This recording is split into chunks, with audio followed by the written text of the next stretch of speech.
Hi everyone, so this is going to be our third video in this series. So a frequency response of a system is given h of omega sine square 4 omega upon omega square cos of omega. You have to find its impulse response at t equals to 4 seconds. Okay, so first we will see the basics. What do we actually mean by the impulse response of a system? Okay, so let's just assume the system is given, okay, and an input is there x of t and you are having an output y of t. So what will be your y of t? Y of t will simply be xt convolved with h of t, right? Now, if your xt is delta t, your xt is impulse function, right? Then what will be your yt? Yt will be delta t convolved with h of t. Now, if any function is convolved with delta t, the final answer would be the same function only, right? So, y of t is h of t only. So, when you give impulse function as an input, you get the system only, right? When I gave delta t as an input, at output I am getting h of t only. So that's why it is known as impulse response, right? When I am giving impulse input, I am having the same output. I am having the output as the same as the input. So if they are saying that frequency response of a system is given as, that means they are talking about the impulse response only. If they are saying that frequency response of a system is given, that means they are talking about impulse response only. That means they are just talking about this h of t. If they are saying step response, if they are saying ramp response, then it is different. If they are saying step response, that means they mean xt is ut. If they are saying ramp response, that means they mean xt is rt, right? But if they are simply saying frequency response of a system is given, that means they are talking about this h of t only. Okay. Now, before proceeding to the question, just let's understand one more thing. Like most of you have already studied about this function, triangle function, that is a tri tri, a tri t minus t naught upon tau. So how do we actually plot it?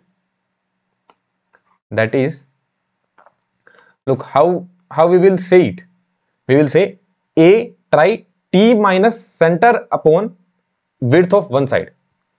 T minus center upon width of one side. Center means this will be our center, T naught will be our center, and tau will be width of one side.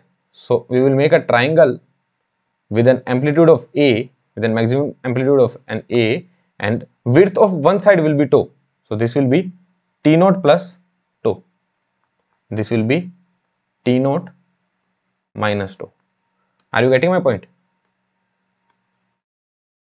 And the amplitude will be A. Let's just call this as xt, not xt, I should say something else. gt I am saying. This is gt. So this will be our gt. Okay, this is this amplitude is A. T minus center T naught upon bandwidth. Okay, not bandwidth, sorry, width of one side. Width of one side. Width of one side is tau. And if T naught was 0, if T naught equals to 0, then what will happen? GT would have become A G dash T, I will say, not G dash T, I will say G1T. G1T would become A triangle T minus center will be at 0 upon tau, right? So how will the waveform look like?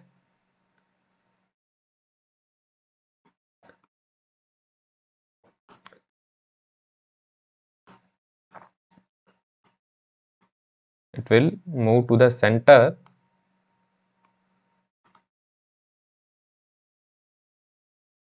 and width of one side will be tau. So this side will be tau. So this will be our G1T with amplitude being the same, and this will be minus T. Okay, now tell me one thing. If you guys remember, what is the Fourier transform of this triangle function? I will write it on next page only. What is the Fourier transform of this triangle function? If anyone remembers, that is A into tau sampling of omega square tau by 2. And what does sampling function mean? What is sampling function? Here I will write sampling of x, that is sin x by x, right? So basically it would be a tau sine square omega 2 by 2 upon omega 2 by 2 omega 2 by 2 square. Multiply this with this, then sampling of omega 2 by 2. You should remember this formula. If you have studied seriously, you must have remembered this formula. A triangle T upon tau, the Fourier transform will be A tau sampling square omega tau by 2. Are you getting my point? Okay, well and good. Now let's move on to the problem. Now you have to find its impulse response at t equals to 4 seconds. Now this is the important part for you all. Okay.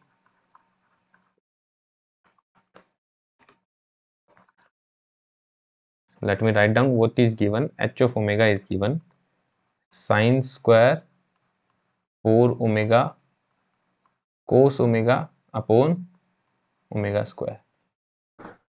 Now in Fourier transform, if you need to go from frequency response to time response, okay, if you are going from frequency domain to time domain and you see sine omega or cos omega, always convert them in exponential.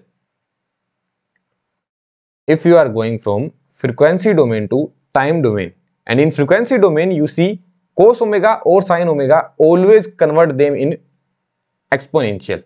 How will you convert them in exponential?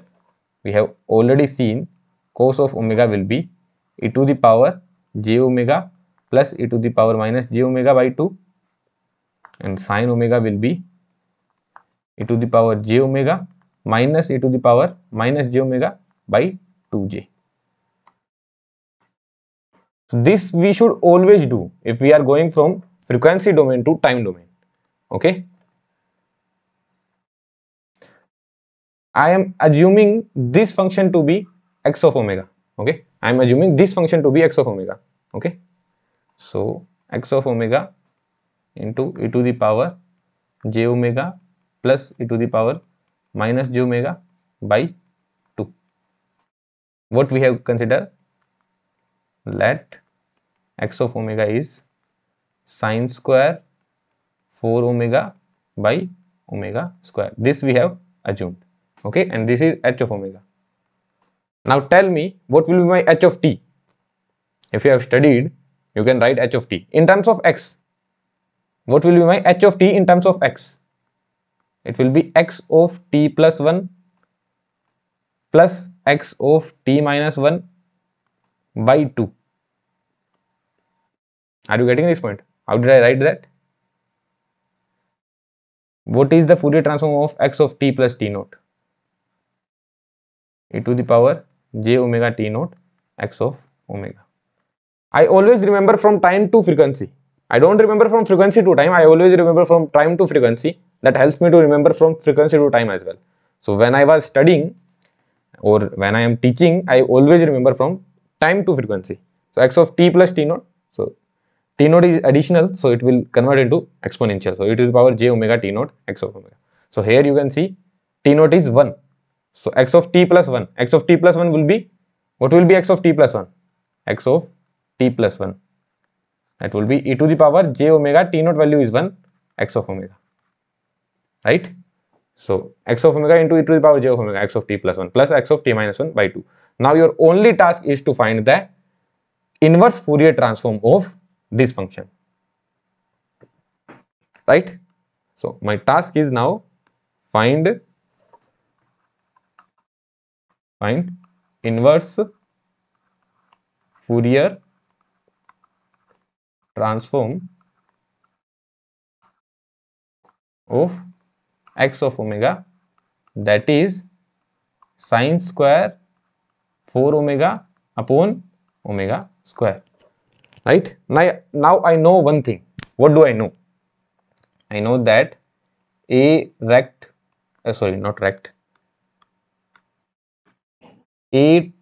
triangle t upon tau. The Fourier transform of this is a tau sampling of omega square by 2, or I can simply write sine square omega tau by 2 upon omega tau by 2 whole square. Now in this bracket, sine square, in this bracket I need 4 omega, right? That means here what do I see? what do I see? I can put 4 omega equals to omega tau by 2, right? From here, tau value I get is 8. Tau value I get is 8. So, a triangle t upon 8 Fourier transform will be 8a into sine square 4 omega upon, here we will be having 4, so it will be 16 omega square, right? Now here you can see one thing, that this 8a by 16 will be equals to 1, right? So from here what do I conclude is that this 8a by 16 will be equals to 1. So here your a value will be 2. Are you getting my point? Look, what did I do? I just need to make this look as this one. I need to make this one look as this one. That's my target. So first I compared the bracket value omega tau by 2. From there I got the value of tau, that is 8. Now if I put this value 8 in these two functions, what do I get? I will get the value of a, because two unknowns were there. Tau was an unknown and a was also an unknown. So from then I put the value of tau equals to 8 here. Then I got to know that my amplitude here is 1. So a should be equals to 2. So from here I got to know that what is my x of t? X of t is 2 triangle 2 by 8. Sorry, 2 triangle t by 8. From here I got to know what is my x of t. My x of t previously was a triangle t upon tau, right? This was my x of t. So here my a is what is my a? A is 2, and what is my tau? Tau is 8, right? So what will be my x of t? X of t will be 2 triangle t upon 8, right? Now what do I need? What is my h of t? H of t is x of t plus 1 plus x of t minus 1 by 2, right? What do I need? I need the value of t at t equals to 4. At t equals to 4. So h of 4 will be x of 5 plus x of 3 by 2, right? Now 2 into, what is the value of x of 5? That will be triangle 5 by 8 plus what will be the value of x of 3? That will be 2 into triangle 3 by 8 divided by 2, right?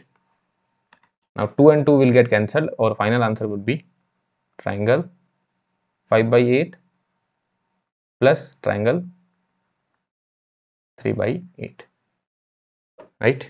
Now what is triangle 5 by 8? What is triangle 3 by 8? That I forgot to tell you. So here I will tell. I will just copy one of the diagram. Here we made the diagram, right? This diagram we made.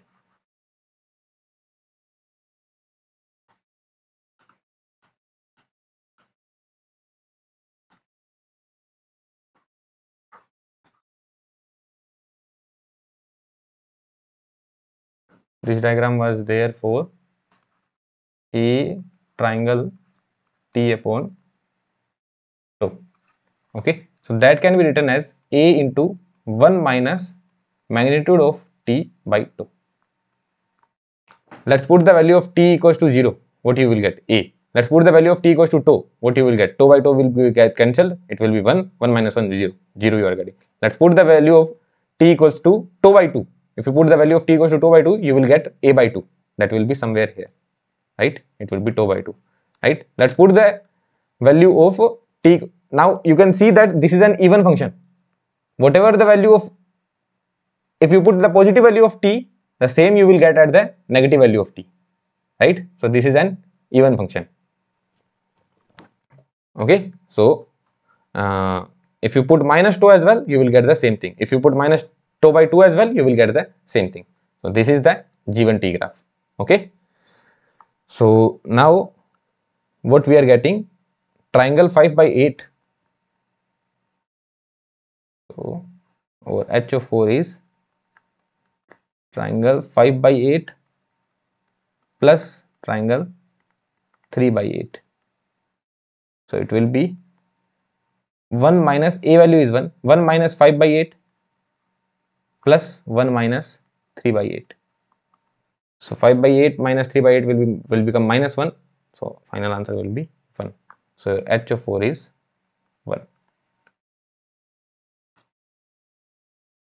This is your final answer, right?